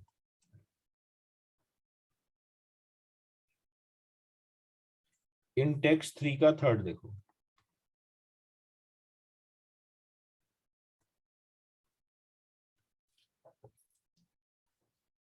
इंटेक्स 3 का question number 3, which is the correct relationship. इसमें क्या डाउट है यार? En जो होता है वो होता है माइनस का 13.6 Z square upon N square, ठीक है। ये सुनो, एक एक करके चेक कर लो ना। E1 फॉर हाइड्रोजन कितना होगा? माइनस का 13.6 जेड स्क्वायर मतलब 1 स्क्वायर अपॉन 1 स्क्वायर। E1 पर हाइड्रोजन आ जाएगा माइनस का 13.6, ये पहला आ गया। E2 ऑफ He प्लस ले लो, E2 ऑफ He प्लस कितना होगा ये? माइनस 13.6, हीलिंग के लिए Z 2 होता है ना, नीचे 2 स्क्वायर हो जाएगा, कैंसिल हो जाएगा, कितना बचेगा? माइनस 13.6, ठीक है। E2 ऑफ He प्लस आ गया, और E3 ऑफ Li2 प्लस है, E3 फॉर Li2 प्लस हो जाएगा माइनस का 13.6। Z कितना है? 3 का स्क्वायर है अपॉन 3 का स्क्वायर, माइनस 13.6 आ जाएगा। E4 of B, E4 of B 3 plus निकाल लो, हो जाएगा minus 13.6 Z square upon N square, कितना आ जाएगा ये? माइनस 13.6 आ जाएगा। माने चारों बराबर है, कौन सा ऑप्शन सही है फिर? बी ऑप्शन सही है, बी इज करेक्ट। समझे या नहीं? क्लियर है? अगला क्वेश्चन बताओ। 3 हो गया, 358। फिफ्थ वाला देखो, समझ आया बेटा सबको? बोस मॉडल का क्वेश्चन था, नोट करो, फिर मैं अगला कराता हूँ, ठीक है। फिफ्थ वाला करेंगे इसके बाद, पढ़ो एक बार फिफ्थ वाला क्या कह रहा है।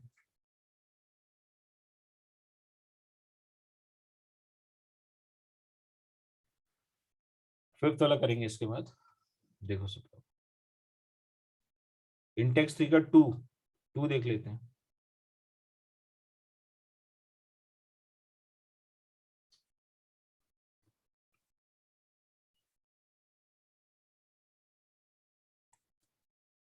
क्वेश्चन नंबर 2 में बोला है कि what is likely to be orbit number of a circular orbit of diameter is nearly 20 metre.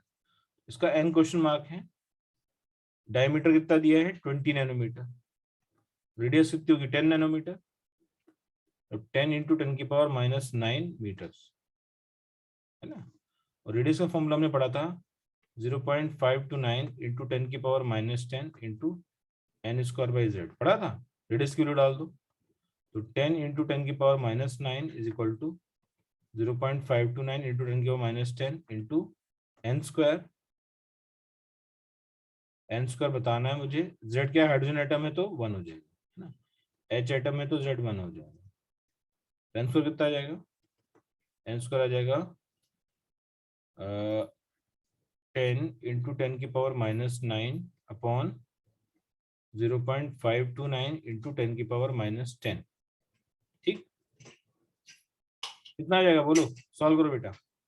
-10 ऊपर गया तो कितना हो जाएगा, +10 बचा तो हो जाएगा 100/0.529। ठीक है, 100 डिवाइड बाई 0.529, ये 189 के आसपास आ रहा है। ठीक है, n कितना हो जाएगा, √189 के आसपास।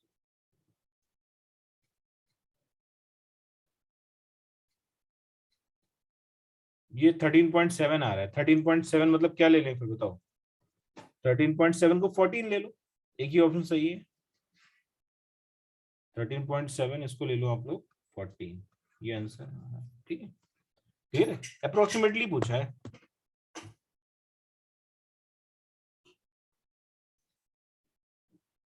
ठीक है, और बताओ नेक्स्ट क्वेश्चन बताओ। अगली क्लास डाउट सेशन होगी। ठीक है, अगली क्लास जो होगी वो एटॉमिक की डाउट सेशन होगी। फिफ्थ देखते हैं, फिफ्थ वाला देख लो बच्चों। एक छोटी सी चीज मैंने नहीं बताई है, लिख लो यहीं पे, लिख लो, इसमें क्वेश्चन आ सकते हैं कहीं ना कहीं पे। ठीक है, अगर कोई इलेक्ट्रॉन n2 से n1 में जा रहा है, ठीक है, n2 की वैल्यू कुछ हो सकती है, n1 की वैल्यू कुछ हो सकती है, n2 बड़ा है n1 से, है ना। तो यहाँ पे जो मैक्सिमम पॉसिबल ट्रांजिशंस होते हैं, maximum possible transitions between n2 and n1, ये जाएगा n2 minus n1 into n2 minus n1 plus 1/2, ये ध्यान रखिए। ठीक है, ध्यान रखेंगे कि दो लेवल्स के बीच में मैक्सिमम ट्रांजिशंस कितने हो सकते हैं, उसका फॉर्मूला क्या है, n2 minus n1 into n2 minus n1 plus 1/2। जैसे क्वेश्चन दिया है एक छोटा सा, how many transitions are possible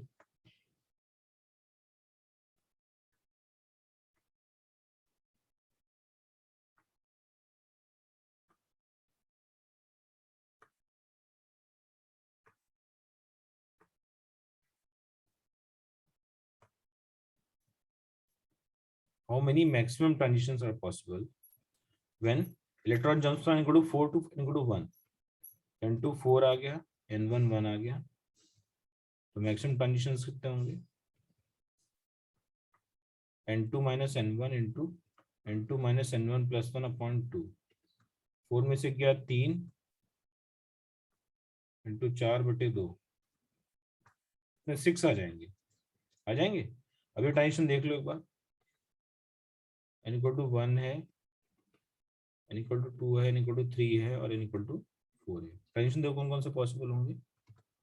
electron यहाँ से यहाँ आ सकता है, यहाँ से यहाँ आ सकता है, यहाँ से यहाँ आ सकता है, 3 हो गए,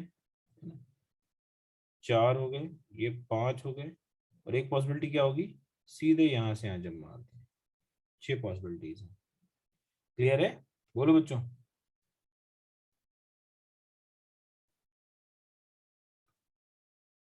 सब बच्चों क्लियर है।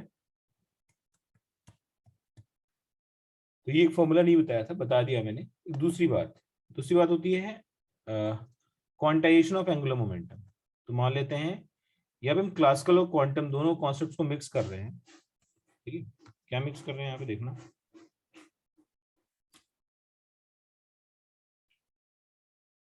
सपोज मैंने एक सर्कुलर ऑर्बिट ले ली, ठीक है।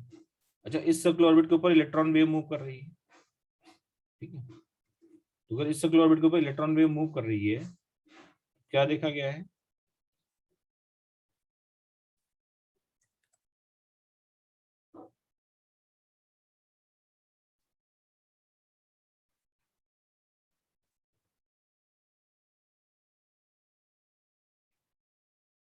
ये चीज है। तो इसमें क्या देखा गया कि जैसे यहां से यहां तक की डिस्टेंस है ना, मतलब यहां से यहां तक की बोल दो या फिर ऐसे बोल दो कि जब वेव यहां से चली,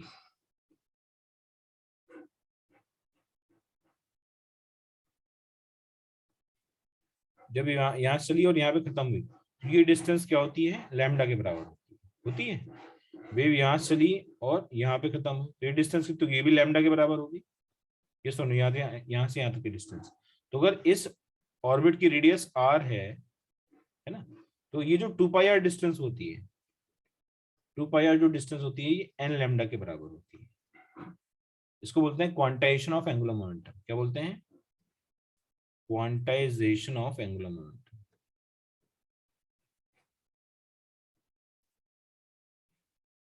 ठीक है, अब लोगों के साथ कैसे रिलेशन आया, तो मैं इसको प्रूव भी कर सकता हूँ, और मैं प्रूव करूंगा अभी। 2 मिनट दो मुझे बस।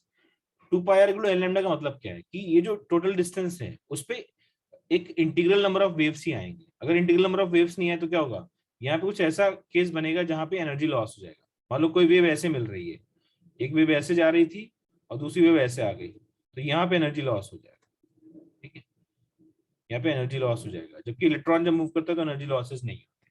ठीक, बात समझ में आ रही है? तो कैसे प्रूव करोगे? इसका प्रूफ बहुत छोटा सा ही है।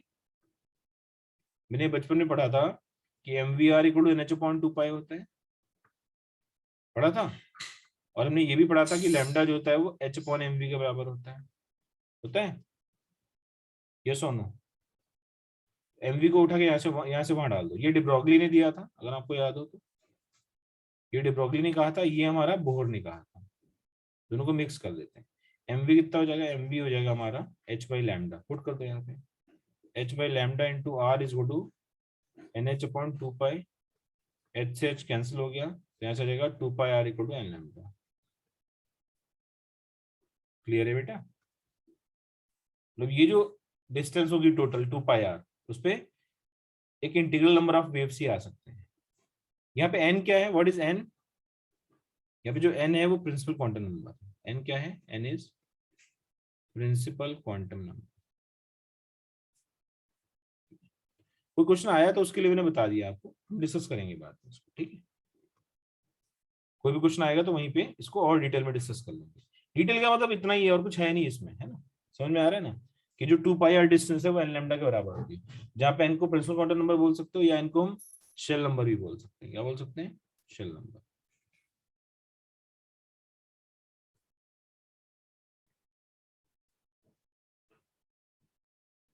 तक क्लियर सबको?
लिख लिया सबने?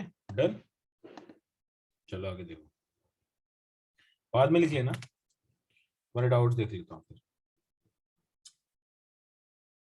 क्वेश्चन नंबर 5 बोला था ना किसी ने? उसमें 5 देखो, इसमें in a certain electron transition in the hydrogen atom from an initial state 1 to final state 2, the difference in the orbital radius r1 minus r2 is equal to 24 times first Bohr radius, 24 times r naught, r1 मिल तो इसको rn1 minus rn2 कर दो,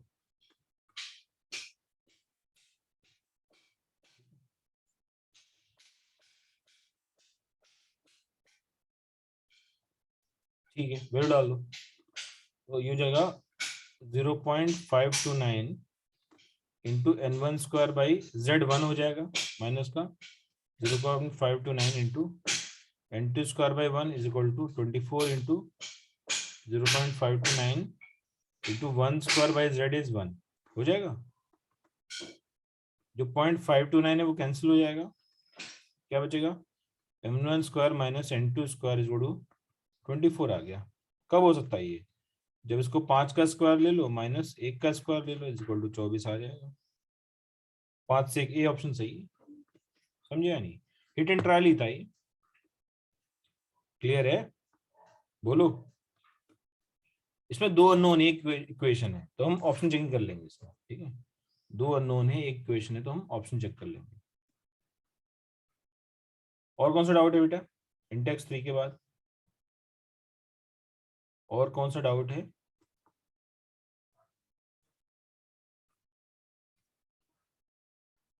eighth में क्या doubt है बच्चों को हमारे? In an atom, 2 electrons move around the nucleus in circular orbits of radius r and 4r. ठीक है, the ratio of time taken by them to complete one revolution is okay. 8th question, time जो होता है वो distance upon velocity होता है, याद है सभी को? टाइम होता है डिस्टेंस अपॉन वेलोसिटी, सबको याद है? हाँ, तो टाइम इसको डिस्टेंस अपॉन वेलोसिटी, ठीक है? तो एक की रेडियस r है, दूसरे की 4r है, ठीक है? तो 2 केसेस हैं, फर्स्ट केस है सेकंड केस है। यहाँ पे रेडियस r है, यहाँ पे रेडियस 4r है, तो डिस्टेंस कितनी होगी यहाँ पे? अगर d1 को डिस्टेंस बोल दूं तो ये हो जाएगा 2πr, यहाँ पे डिस्टेंस कितनी हो जाएगी बोलो? 2π इंटू 4r, ये हो जाएगी। हाँ, ये सुनो, बोल सकते हैं? यहाँ पे वेलोसिटी v1 मान लो, यहाँ पे वेलोसिटी v2 मान लो, ठीक है? तो v क्या होता है? तो रेडियस तो कट जाएगा, वेलोसिटी से प्रोपोर्शनल होती है।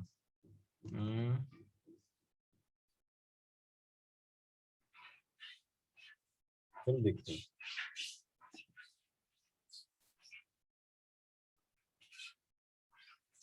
तो T1 अपॉन T2 क्या आ जाएगा?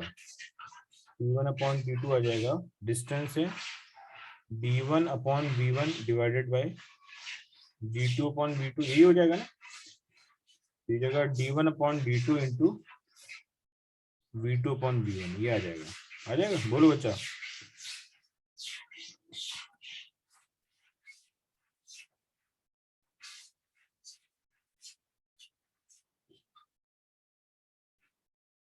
कहाँ लिखा है रेस्ट ऑफ फोटोन?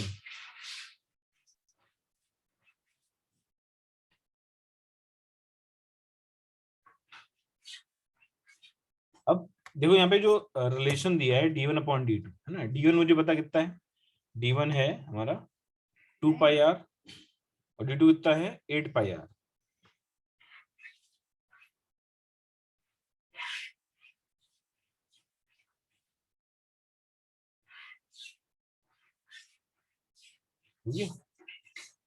आर से आप कैंसिल कर दो, 5 से 5 कैंसिल कर दो, और V1 by V2 by V1 का क्या लेना, ये पॉइंट है यहाँ पे। V2 को आगे टर्म्स में लिख सकते हैं क्या? हाँ या ना? V2 और V1 को आगे टर्म्स में लिख सकते हैं। देखो हाइड्रोजन एटम है ना, इसमें लिखा है ना हाइड्रोजन एटम है, बोलो। इन एन एटम, कोई भी एटम है, ये पता नहीं है क्या है, चलो कोई बात नहीं। मुझे पता है आर क्या होता है, proportional to N square by Z होता है, V proportional to Z by N होता है ये सुनो। अच्छा जेड तो कांस्टेंट है किसी भी एटम के लिए, for a given atom Z equal to constant, होता कि नहीं होता बोलो, for a given atom Z constant होता है। ठीक, क्या करा, एक मिनट, एक क्वेश्चन में था, चलो देखते हैं रेस्ट ऑफ फोटोन क्या तुम्हारा। ठीक है, तो अगर z कांस्टेंट है, z हटा भी दो कोई फर्क नहीं पड़ता, बोलता हूँ r proportional to n square हो जाएगा और v प्रोपोर्शनल टू 1/n हो जाएगा। ये सुनो, तो क्या मैं बोल सकता हूँ कि रेडियस प्रोपोर्शनल टू 1/v², ऐसा बोल सकते हैं क्या? n की जगह पे 1/v रख दो, n की जगह पे 1/v रख दिया तो r प्रोपोर्शनल टू 1/v² हो जाएगा, ऐसा लिख सकते हैं।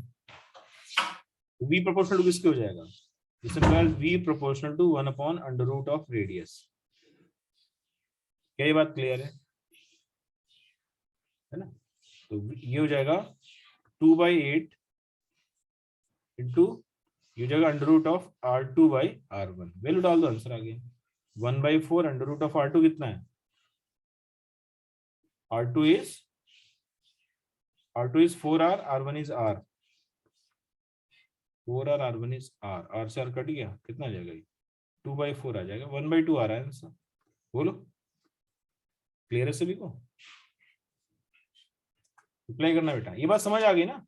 z कांस्टेंट और z कंसीडर नहीं किया, r proportional to n square है, v प्रोपोर्शनल टू 1/n है, तो मैंने n की जगह पे 1/v लिख दिया यहाँ पे। ठीक है, आंसर हो जाएगा 8 में c दिया है, ऐसा आंसर तो 1:8 दिया है। आंसर तो 1:8 दिया, कुछ गड़बड़ी की हमने, कैलकुलेशन देखो v2,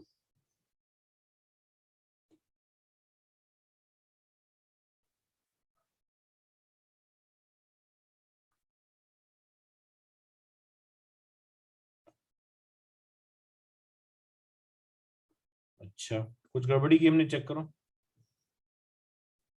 radius proportional to n square है, ओके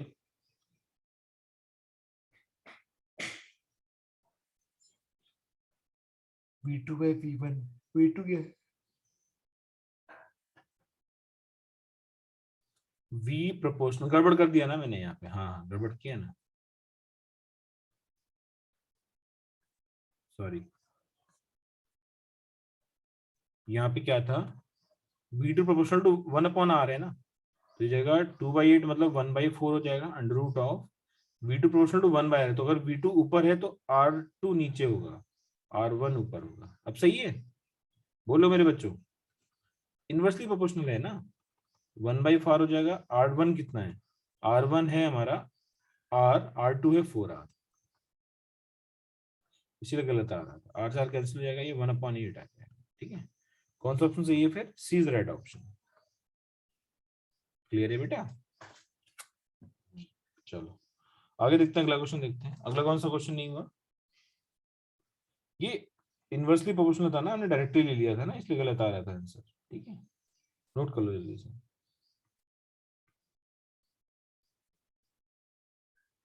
नोट बाद में कर लेना यार। और कोई बचा है क्वेश्चन? नहीं, हो गए सारे। और कोई क्वेश्चन बचा है? ले स्क्रॉल अप कर दिया।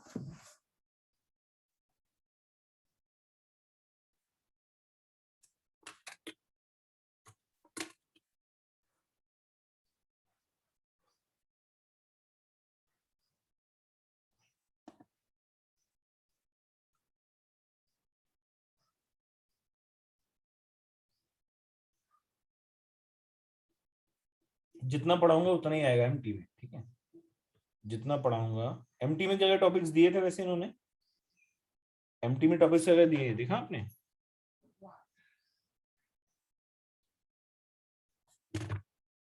एक 9th में रिलेशन बताओ,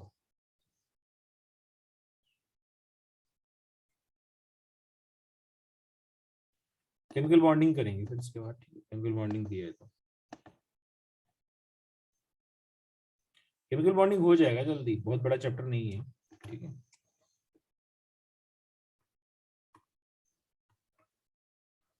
9 देखो, इसमें दिया angular momentum of electron is given in orbit is J. Angular momentum क्या होता है, एमवीआर होता है, एमवीआर को जे दे दिया, ठीक है। इस काइनेटिक एनर्जी विल बी, के क्या होता है, हाफ एम वी स्क्वायर होता है।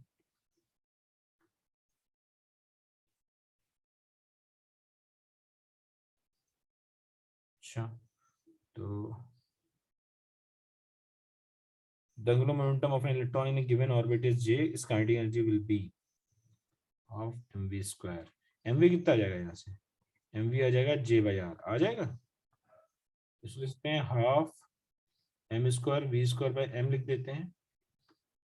किनेटिक एनर्जी कितना हो जाएगा, हाफ एम वी हो जाएगा जे बाई आर, तो ये स्क्वायर हो जाएगा J square upon R square into M, ठीक है।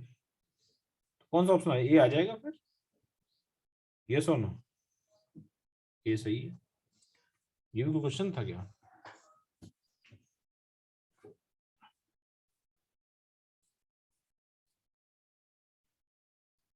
अरे प्रज्ञा हमारी थक गई आज, बोली कितना पढ़ाओगे सर।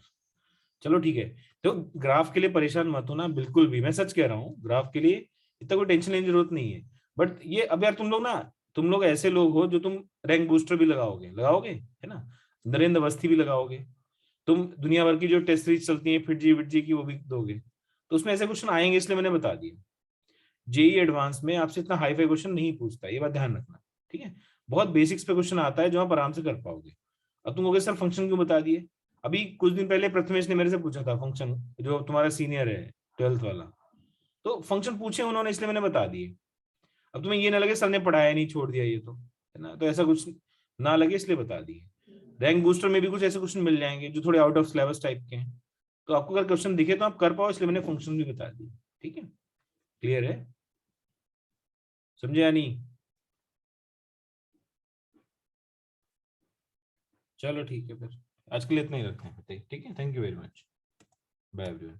अब बहु तीन चीज बची हैं, अब बहु बचा है, और बचा है पाउली बचा है, हंट्स बचा है, और मैनिटी प्रॉपर्टीज बची हैं दो, ये तीन चार चीजें बची छोटी छोटी, 10-15 का लेक्चर बचा है बस, फिर मैं अगली क्लास में केमिकल बॉन्डिंग स्टार्ट कर दूंगा। आप क्वेश्चन जितने लगा सकते हो उतने लगाओ, जो डाउट आए मेरे से पूछो फिर, ठीक है। लगभग मैंने सारी चीजें कवर कर ली है, ठीक है, ठीक है, बाय एवरीवन।